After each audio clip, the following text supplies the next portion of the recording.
नमस्कार दोस्तों। डायबिटीज़ यानी शुगर की बीमारी एक ऐसा लाइफस्टाइल डिसऑर्डर जो आजकल घर घर की बीमारी बन चुका है। हर घर में इसके रोगी पाए जाते हैं। ये एक ऐसा डिसऑर्डर होता है जिसमें ब्लड शुगर लेवल यानी ब्लड के अंदर शुगर का लेवल बढ़ जाता है, ब्लड ग्लूकोज लेवल बढ़ जाता है। साथ ही साथ हमारे शरीर में इंसुलिन बनना या तो बंद हो जाता है या फिर प्रभावी रूप से काम नहीं कर पाता है। दोस्तों, मेरा नाम है डॉक्टर नम्रता श्रीवास्तव और आज मैं इस बेहद इम्पॉर्टेंट टॉपिक पर कि डायबिटीज़ में होम्योपैथी में कौन कौन सी दवाइयाँ प्रमुख रूप से इस्तेमाल की जाती हैं, कौन सी ऐसी एक बहुत कारगर दवा है जो शुगर लेवल को बहुत अच्छे ढंग से कंट्रोल कर सकती है। दोस्तों, डायबिटीज़ एक ऐसी कंडीशन होती है जिसमें रेगुलर दवाइयों के साथ ही साथ आपको अपने खान पान पर भी विशेष ध्यान देना होता है और व्यायाम को भी अपने जीवन का हिस्सा बनाना पड़ता है।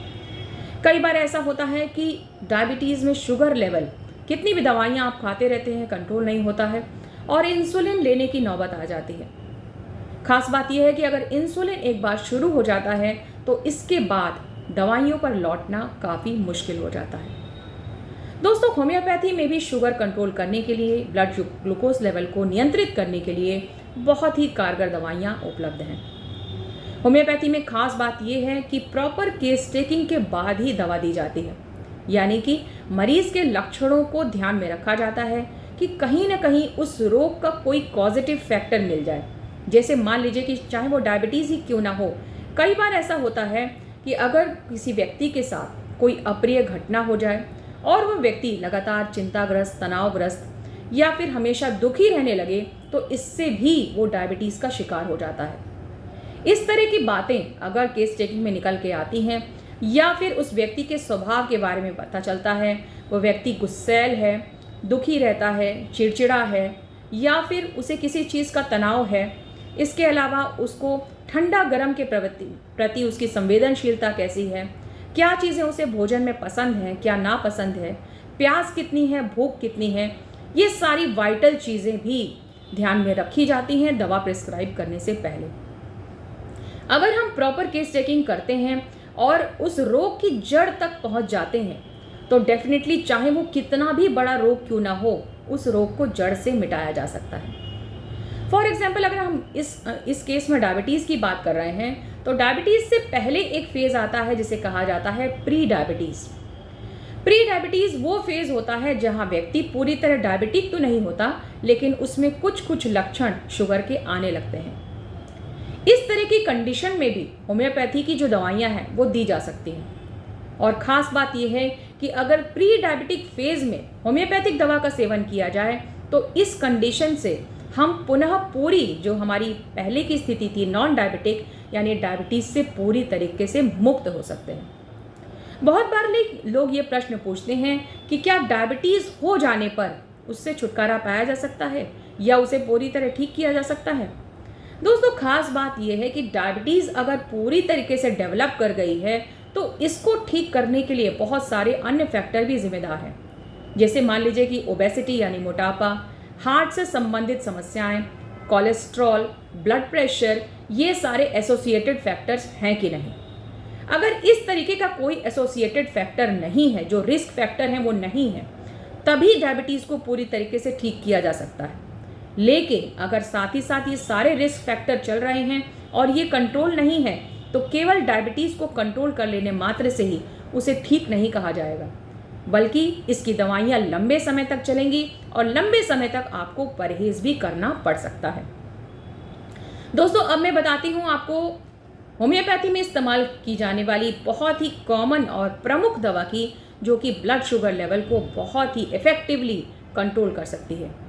दोस्तों, इस दवा का नाम है सिज़िजियम ज़ैम्बोलैनम मदर टिंचर।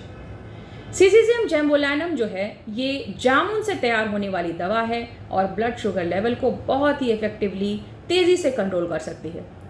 इसके साथ ही साथ जो यूरिन में ग्लूकोज जाने लगता है, ग्लाइकोसूरिया, इस कंडीशन के लिए भी बहुत ही कारगर मानी जाती है। दोस्तों, इसका जो मदर टिंचर फॉर्म है वो करीब 10 बूंद के आसपास आधे कप पानी में रोगी को दिया जाता है और इससे उसको काफ़ी लाभ मिलता है। इसके अलावा सिज़िजियम ज़ैम्बोलैनम में कुछ और भी लक्षण मिलते हैं, कुछ और भी प्रॉपर्टीज़ होती हैं जिसे आपको जानना चाहिए। दोस्तों, अक्सर ऐसा होता है कि शुगर के पेशेंट को खुजली बहुत होती है और देखा जाता है कि गर्मी के मौसम में या फिर बरसात के मौसम में शरीर के ऊपरी भाग में छोटे छोटे महीन दाने निकल आते हैं, घमौरी जैसे दाने निकल आते हैं, प्रिकली हीट जैसे, और ये बहुत ही ज़्यादा खुजली करते हैं। इससे शुगर के पेशेंट काफ़ी परेशान हो जाते हैं। इस केस में भी सिजिजियम ज़ैम्बोलैनम को दिया जा सकता है और ये खुजली को सही करने के साथ ही साथ डायबिटीज़ को भी कंट्रोल कर देगा। डायबिटिक अल्सरेशन यानी कि एक ऐसी समस्या जब कोई घाव बनता है डायबिटीज़ पेशेंट को और वो जल्दी भरता नहीं है और घाव लंबे समय तक बना रहता है, उसका साइज बड़े होते जाता है और रोगी परेशान हो जाता है। तो डायबिटिक अल्सरेशन के केस में भी सिजिजियम ज़ैम्बोलैनम मदर टिंचर का इस्तेमाल बहुत ही इफेक्टिव रूप में किया जाता है। इसके अलावा पॉलीयूरिया यानी कि पेशाब का बहुत ज़्यादा होना, यूरिन की स्पेसिफिक ग्रेविटी अगर बहुत हाई है, ग्लाइकोसूरिया के केस में भी सिजिजियम ज़ैम्बोलैनम मदर टिंचर का इस्तेमाल किया जाता है। दोस्तों, इस दवा को पोटेंसी जो इसकी मैंने बताई मदर टिंचर के फॉर्म में 10 बूंद के आसपास हम आधे कप पानी में 3 बार ले सकते हैं, जिससे कि काफ़ी इफेक्टिव रहता है। अगर आप इसको सपोर्टिव ट्रीटमेंट के रूप में लेना चाहते हैं, फॉर एग्जांपल आपकी होम्योपैथिक एलोपैथिक दवा पहले से चल रही है, उस केस में भी आप देख रहे हैं कि एलोपैथ लेने के बावजूद भी कहीं ना कहीं आपका शुगर लेवल अनियंत्रित रह रहा है, तो वहाँ पर भी आप इसे सपोर्टिव ट्रीटमेंट के रूप में ले सकते हैं। दोस्तों, अंत में मैं यही कहना चाहूँगी, इस वीडियो के अंत में बेहद इंपॉर्टेंट वीडियो जो मैंने आपके लिए बनाया है, क्योंकि बहुत सारे सवाल इसके आते रहते हैं और कई बार लगता है कि आपको इस विषय में जानकारी ज़रूर मिलनी चाहिए। इस दवा को इस्तेमाल करने का सही तरीका, सही आपका प्रोसीजर, आपको ये दवा सूट करेगी कि नहीं, इसके लिए आप अपने चिकित्सक से सलाह, होम्योपैथिक कंसल्टेंट से आप बात करके ही इस दवा को स्टार्ट कीजिए। दोस्तों, दवा की जानकारी तो मैं आपको दे सकती हूँ, लेकिन कौन सी दवा आपके लिए ज़्यादा फायदेमंद रहेगी, कितनी पोटेंसी में, कितने दिन तक आपको लेनी है, इन सारी बारीकियों के बारे में आपका डॉक्टर यानी कि आपके जो होम्योपैथिक डॉक्टर हैं वही आपको अच्छी तरीके से गाइड कर सकेंगे। उम्मीद है कि आज का वीडियो आप सभी के लिए बहुत ही फायदेमंद साबित होगा, क्योंकि ये आजकल का बर्निंग टॉपिक है। बहुत सारे सवाल रोज़ मुझसे पूछे जाते हैं इसके बारे में और मुझे बहुत ही ज़रूरी लगा इस वीडियो को आप तक पहुँचाना, इसीलिए मैंने इस वीडियो को बनाया। आपको अच्छा लगे तो आप लाइक और शेयर ज़रूर कीजिएगा और कमेंट बॉक्स में बताइएगा कि आगे आप किस विषय पर वीडियो देखना चाहते हैं। अपना बहुत ख्याल रखिएगा। धन्यवाद।